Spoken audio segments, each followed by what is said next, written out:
Hello, this is FIDE Master Ingvar Johannesson from Iceland, and this is pattern recognition number 4. And welcome.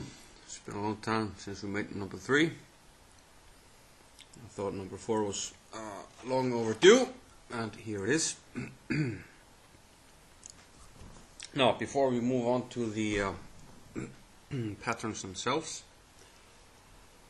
I have a few tests for you, 2 or 3 test positions, and if you haven't watched the other ones, I suggest you do that before watching this one, at least if you want to solve the puzzles that I start with. And first I am going to show you, this is a game between Kramnik and Anand in the Mexico World Championships 2007, which Anand won. And then this year they played a match for the championship where Anand defended his title, but that's another story. Now, okay, the game was it was a Moscow Gambit, and here Kramnik is winning a pawn. But with this move, knight f4, it seems that Anand is giving up another pawn on g5, and Kramnik didn't take the pawn. Why didn't he do that? Well, that's for you to find out. Pause the video and see if you can find why he didn't take the pawn. I'm assuming he came back and found out. Well, this is from pattern recognition number 1, and this is simply Anastasia Smith. Anand would have played knight e2 check, king h1, queen takes h2, and then rook h8 check with mate on next move after white gives up the queen. Very well. Hopefully that was easy. Here we have another one. It should be easy as well. We have even material, and black seems to be solid, but is he? Of course he isn't, because, well, I assume he paused the video and came back. Same as before, simply Anastasia Smith, rook takes g6. The f pawn is pinned, so if black doesn't want to lose a piece and takes, then he simply made it here. One more test position before we go on to some new stuff. This is really pretty. I can't remember if it was on the first one. I think it was on the second one. The pattern that we see here, but it's pretty well disguised.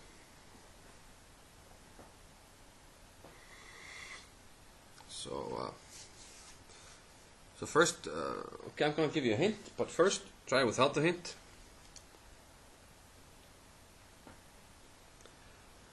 Okay, maybe you tried and couldn't do it. The hint is, it's the mate that I called Stellwagen's mate. And for that we need a queen, a pawn and a bishop. And how to achieve that.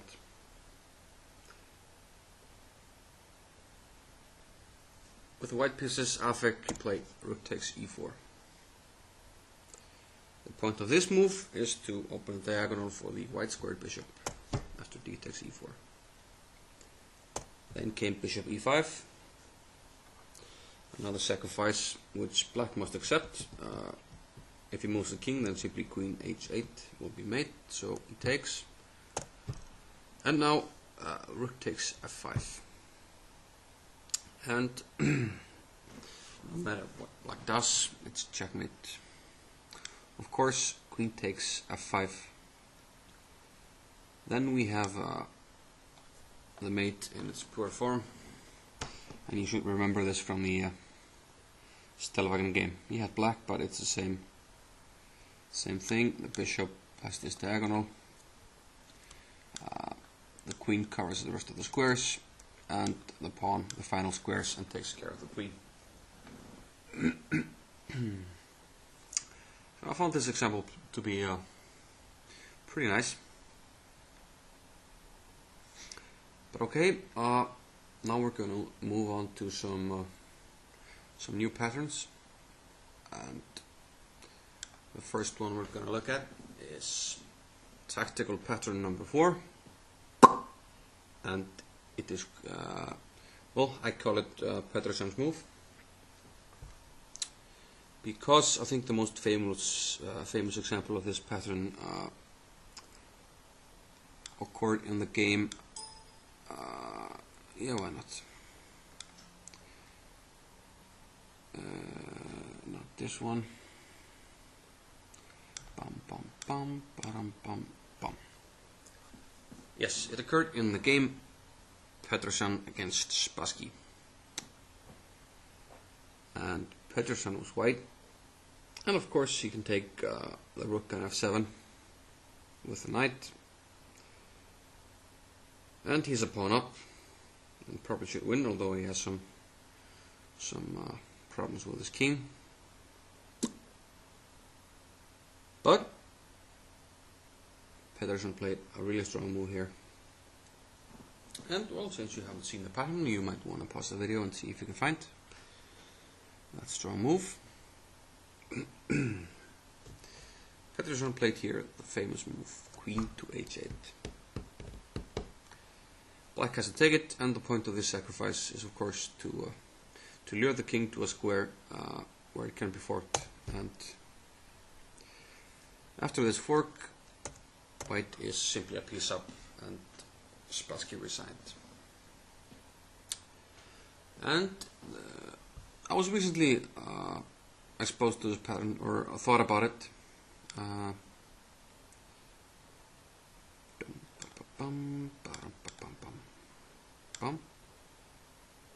Here, yeah. Recently I was playing a game in the European Club Cup, and after my opponent's move queen e5, this was against a very strong Russian grandmaster.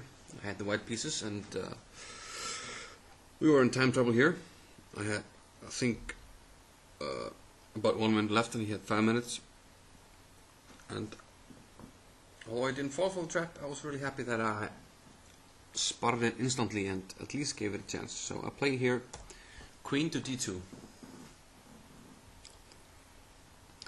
and I had the simple threat of queen d8 check. And at the time I was hoping he would play the automatic bishop b7, and obviously I had in mind the Pettersson trick here. I would have played queen d8, king g7, and then I would have banged queen h8 really hard on the board. King takes, and then I would win the pawn and take the queen back. And this ending would be completely winning for me. And so knowing this pattern could potentially have guaranteed the victory against a strong grandmaster. But unfortunately this time he noticed.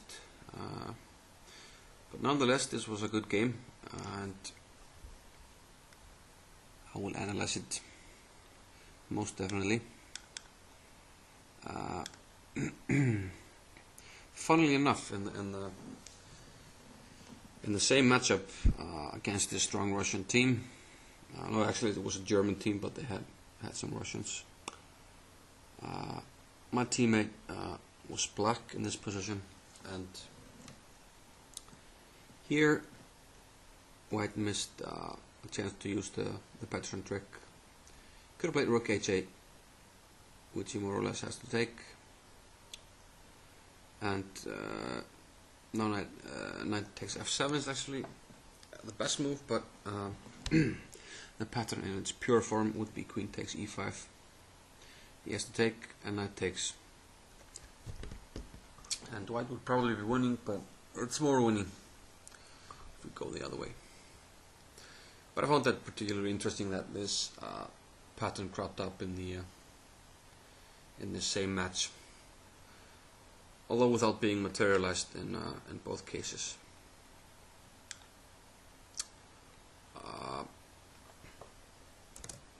Here's another example.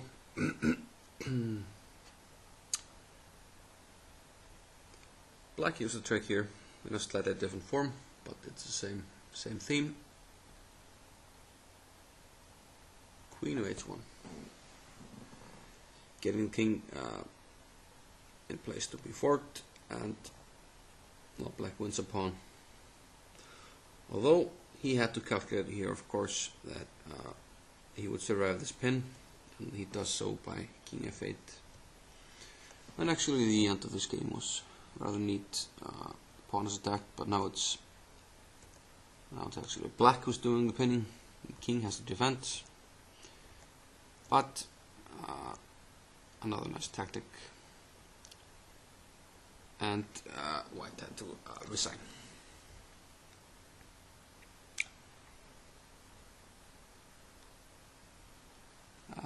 Here have a full game, which is pretty interesting. Simply the good old Queen's Gambit declined. So pretty normal play here. Now knight f6 and knight b6 can't be played, or haven't been played. After this, we simply have a trick here. After bishop h5, rook h3, bishop g6. Everything looks fine and dandy for black, but white has a spectacular win here. See if you can find it. Well, of course, it's directed to our theme that we're currently looking at, and white played here queen takes g6, stunning move. Pawn has to take, and now bishop takes f7 check, setting up the Peterson trick. Knight takes f7, and then he will capture the queen, and white has a winning endgame. Excellent stuff, excellent stuff.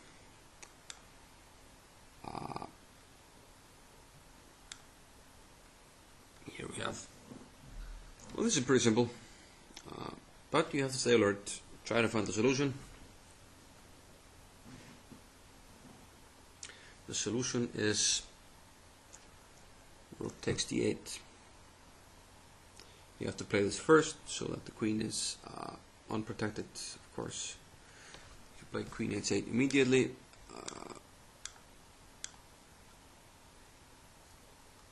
and knight takes e5, and white simply flexing this move, and we're winning nothing. However, after the accurate rook takes d8, the Peterson trick is back on the agenda, queen h8. And white is a pawn up with a winning game.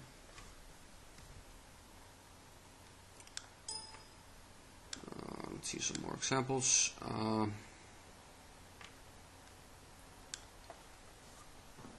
Again, white found a good way to simplify here. His king is rather open, so it's more comfortable to exploit the extra piece in an endgame. That's what white did with queen to h8. First, he sacrifices to the queen, then the exchange. Black has to take. But now he sets up the pin. Won the queen back, and now he's winning the exchange back. So basically, white won a pawn and simplified to a winning endgame, which he won in a few moves.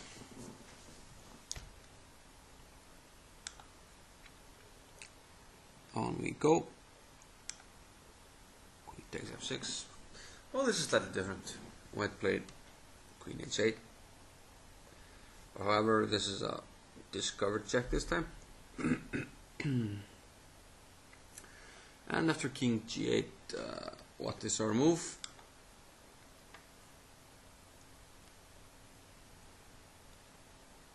We take Queen right? No, we checkmate. Always stay alert. Always stay alert. Taking the Queen. It's probably losing. We're down some material there, so. But it's mate in one, so don't get sloppy. Although you know the pattern, you have to be careful. So this was sort of a trap for the audience. Same theme still. Let's see. Yes, this is really nice. Okay, well, we saw the first move. White calculated a nice win here. He played knight h6 check. King has to go to h7. If he goes to f8, simply queen h8 mate. And what does white do now? Materials equal. White simply took on f7. With the beautiful point that after this,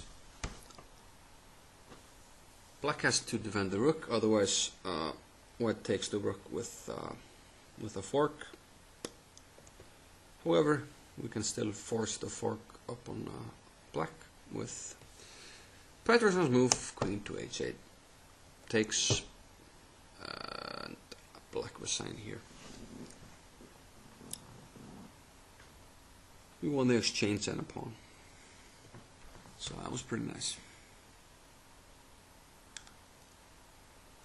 Now, I have to go back. Okay. It's time for tactical pattern number 5, which I call taking care of b2.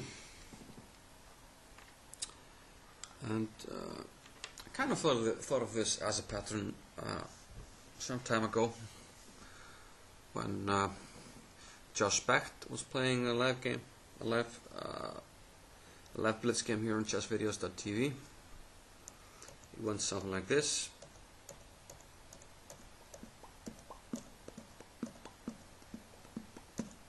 A3 and queen to b6.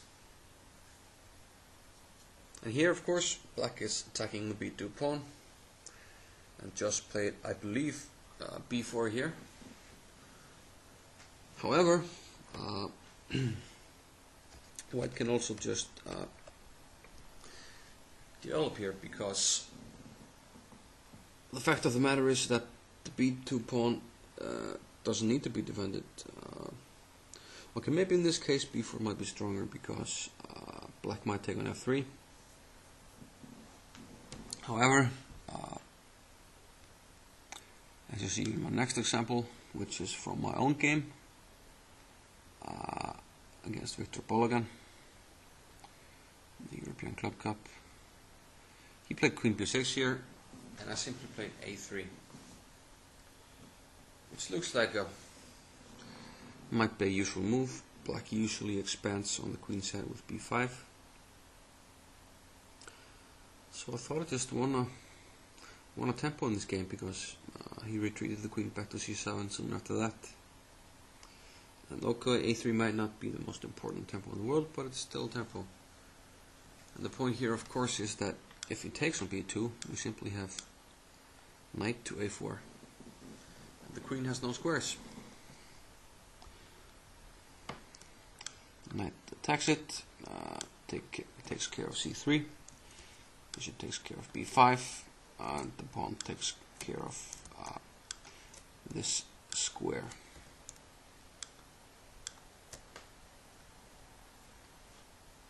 I also saw this example recently in Dvoratsky's book, and also analytical manual, of course. An old game between Tal and Botvinnik, went something like this. Tal took with the g-pawn, and in this position he played bishop f4. However, in his preparation he had intended bishop e3 with the idea queen d2 and castling queenside. And then it's important to note that queen b6 is not a problem. Often when we face such a move, people play awkward moves like rook b1, which is a move you don't really want to make because you stop yourself from castling. The rook isn't really doing anything, it's not an open file, it's passively placed, protecting a pawn. Another move that people often make is b3, which, as you can see, is a very weakening move. And people also go like queen b1 or queen c1, usually queen c1, something like that. So these are other decentralizing moves, ugly moves, weakening moves. So knowing about this slight trick is important. White simply plays a3 here, and like before, the queen is trapped here.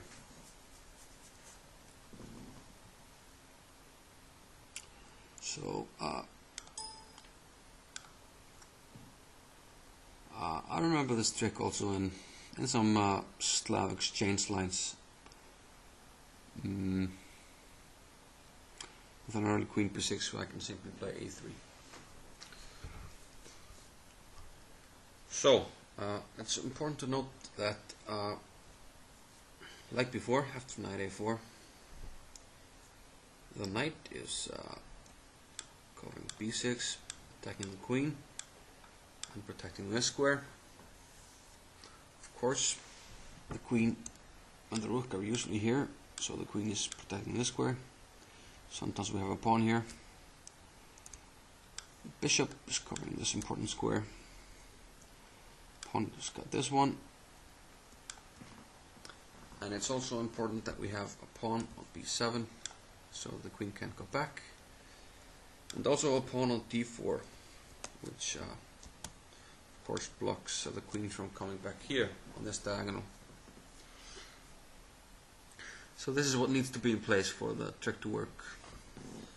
Knight on c3, the bishop still on f1, pawn to a3, and then the blocking pawns on b7 and d4, and somebody taking care of c2, of course. So, the third pattern that I have for you, it's a maiden pattern, and I call it choking Karpov. Why do I do that? Well, as you might have guessed, we have a famous Karpov game.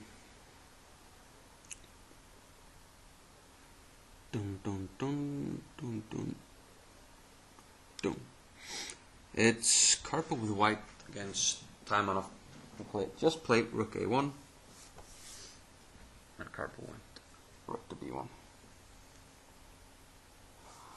Now,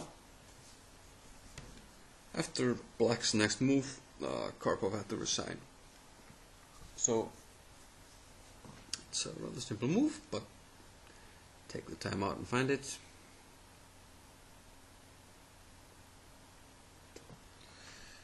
He went knight to g3. Now if you take with the queen, of course we just take the rook, and white will be losing. And if you take with the h pawn, then the point is simply rook to a8, and this rook is simply coming to h8, giving checkmate against this lonely king here, which is kind of choking on the h file. Important, of course, is that black has control of this diagonal and this square, and these pawns finish the choking job. The king. So let's look at more examples on this theme. The Karpov choke, which I have chosen to call it.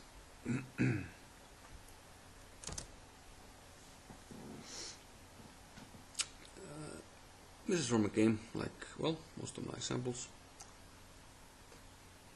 Grandmaster Geller, Efim Geller, I think, the famous Russian grandmaster. He had the black pieces here, and he finished white off with, yes, queen takes g3. Winning a piece because pawn takes g3 is simply mapped by g5. This diagonal can't be blocked, so the bishop has control here. And black's next move is simply rook h6, giving checkmate. And white can't do anything about that.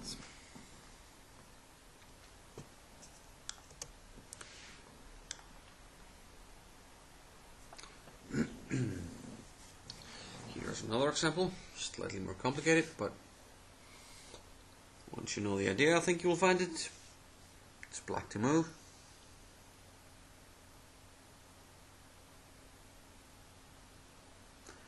Well, if you played rook takes h2, you didn't quite get it. However, if you played queen takes c2, you completely got it. Again, white wins a piece because if the queen is captured, then d3. And the queen has no way to stop anything on the h file.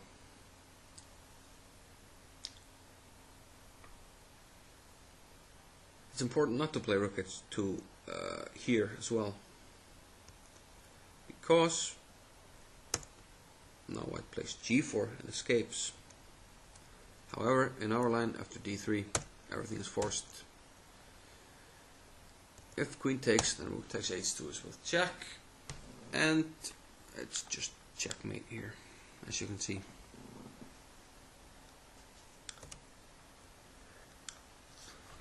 So, of course, I couldn't help myself. I had to have more examples of myself using this theme. Actually, I didn't mate, but I used the theme to win material. This was from a tournament this summer. And as you can see, my queen has good control of this diagonal. So knowing this theme, I of course started to think about ways to get a rook to the h file, where it would come with devastating effect. White would have to sacrifice something if I got my rook on the h file. So of course I just played rook a7.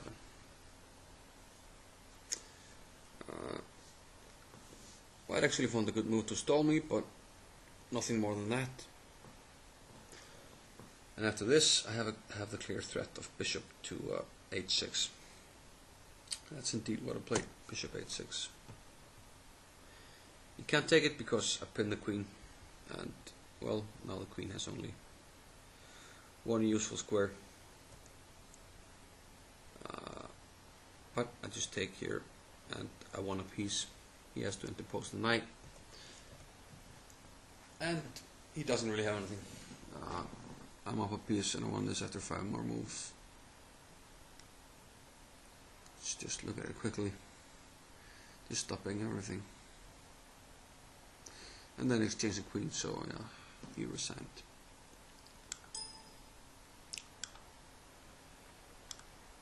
Here we have another example from yours truly.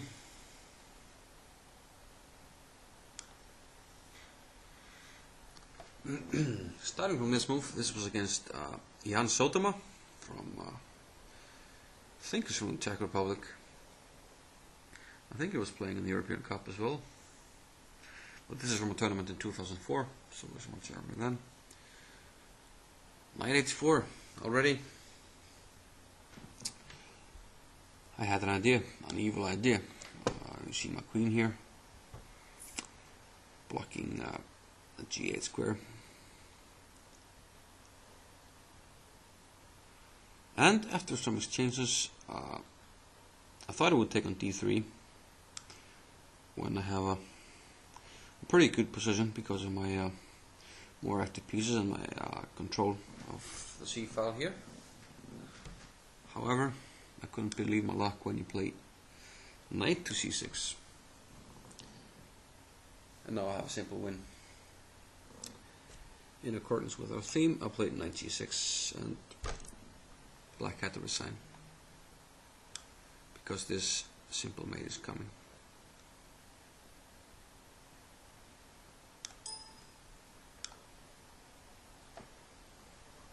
Another example on the same theme is very similar to our second example. White took on g6, pawn takes, and now the very nice move, knight f4. Threatening rook h3 mate. Well, black can interpose this and sacrifice, but we just take it. And there's nothing to be done about rook h3. We can play rook f7, however, then we come at a different angle, and we're mating on h8, next move.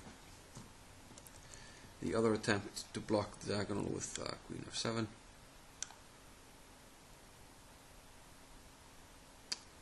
Well, we can just start with a check, although it's not important. We pick up this queen here, and we're simply a piece up, winning some pawns as well.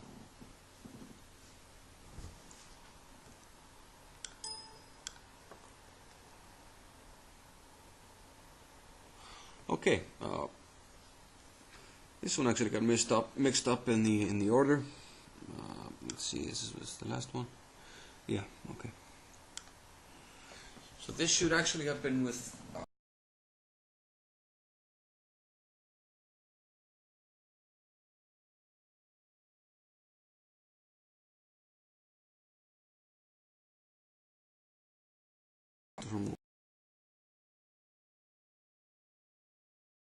bishop takes e6.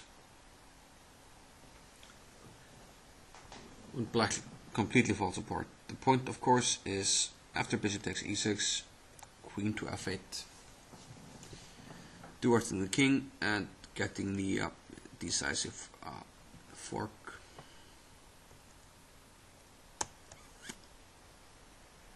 And Seirawan, Yasser Seirawan went on to win this game with a winning ending.